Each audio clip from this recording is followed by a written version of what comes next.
Lead Leadership Workshop Series. I am your host and author, Laverne Sproul, and I am so excited. We are on our 10th session. I want to say thank you to those who have been diligently staying with each session. Please leave in the comments and let me know, 1, if you purchased the book, 2, if you've been reading the book and following me, 3, tell me what your favorite session was. Number 4, tell me what you got out of the sessions. Is there anything that was impactful that really helped you with your leadership journey? Your feedback is so important to me, and I would appreciate it if you would just let me know just how much this book has been a blessing to you. As we're going into our 10th chapter, Building a Church or Ministry or Business from the Ground Floor, we're going to talk about being focused on God, on the servant shepherd, and the vision of the house. To be pregnant with a vision along with your servant shepherd is so important. When the servant shepherd or leader conveys to you their vision and mission, when they've written it down, they've made it plain so that those that read it, such as yourselves, runs with it. When you can envision it, if you can do a visualization exercise and see what they see. One thing that Bishop Barbara used to do every time we met, she would always tell us about the vision. She would describe the church and how the steeple was on the church and what the church looked like and everything about it, the different areas of ministry that was going to come out of it. We would just visualize and picture it.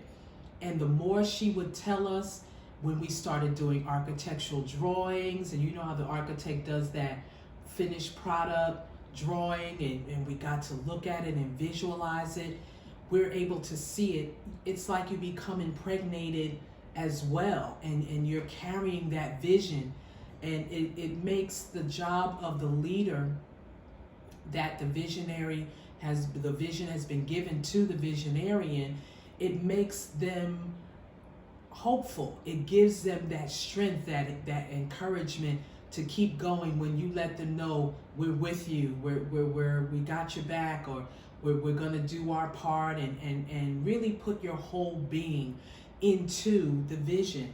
It makes such a difference in getting it accomplished, especially when there's obstacles, when there's setbacks, when there's unexpected things that happen that may deter or make an attempt to deter the visionarian or your leader. It's so helpful to know that you have a belief in that vision, that you have a belief in that mission and purpose that helps drive and push that vision forward to its completion. When leaders work together and serve together in unity, executing the plan of God, the work of the kingdom gets done. If you go into the book of Nehemiah, the 3rd chapter, and when Nehemiah got the news about how the walls of Jerusalem were down, how the gates were down, and how the damage was so extensive, it grieved him so much so that that burden to rebuild came upon him.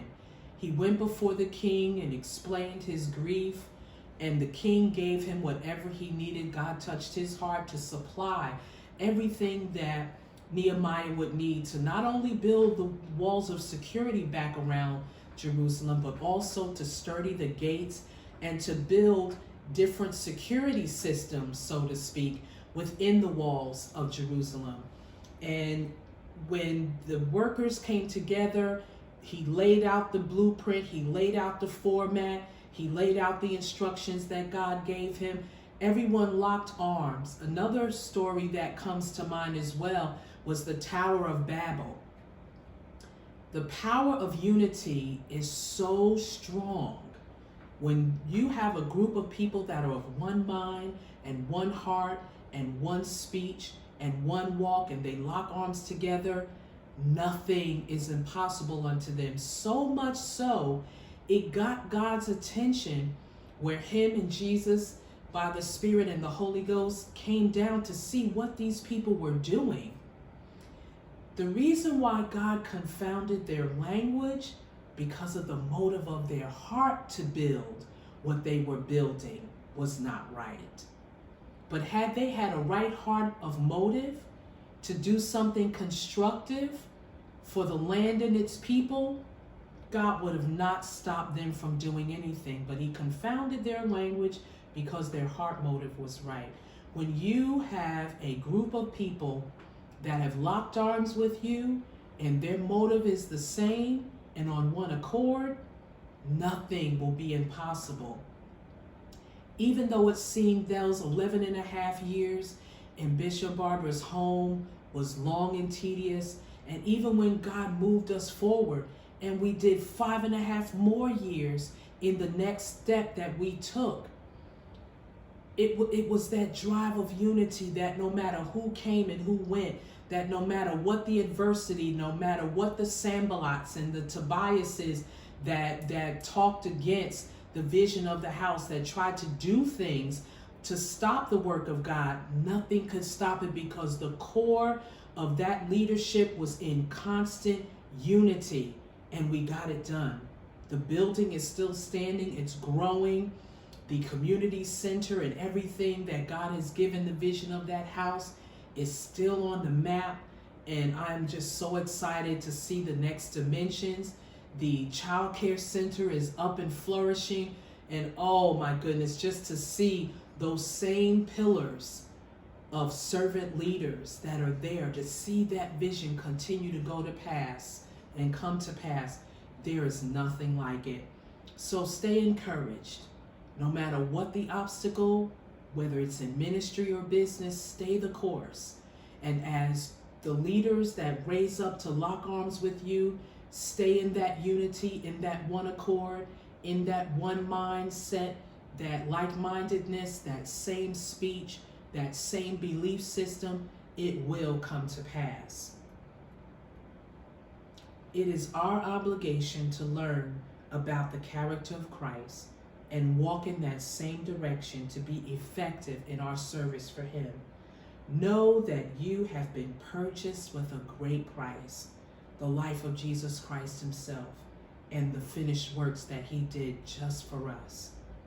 What we do is our reasonable service. When we are a blessing to one another and others along the way, as we live life, nothing will be impossible unto us. Our Be Real questions between you and God, be honest with yourself and with God with these answers. On a scale of 1 to 10, 10 being the highest, 1 being the lowest, how really focused are you when it comes to the service of ministry? How focused are you on the vision of the house, and why? Have you memorized the vision and mission of the house or business you are planted in? Write it here without looking it up if you have your books. I'm reminded again, you can walk into a Nike complex, and I got this story from Bishop Jakes. When he visited the Nike complex, he was able to ask a janitor or a environmental service worker, what was the vision of Nike? And he was able to recite it verbatim.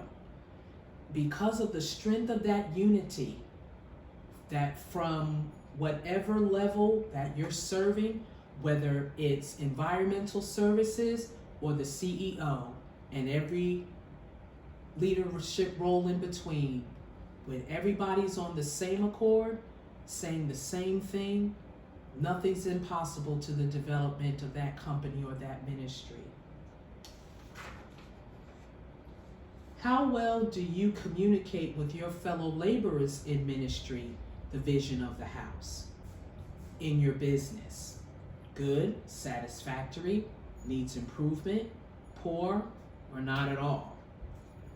Give 3 ways how you can improve your communication skills with your family, with friends, with business, and in ministry, in any walk that you find yourself in. If you're serving in an organization, if you're volunteering, how can you improve your communication skills to make sure that everyone is on the same page?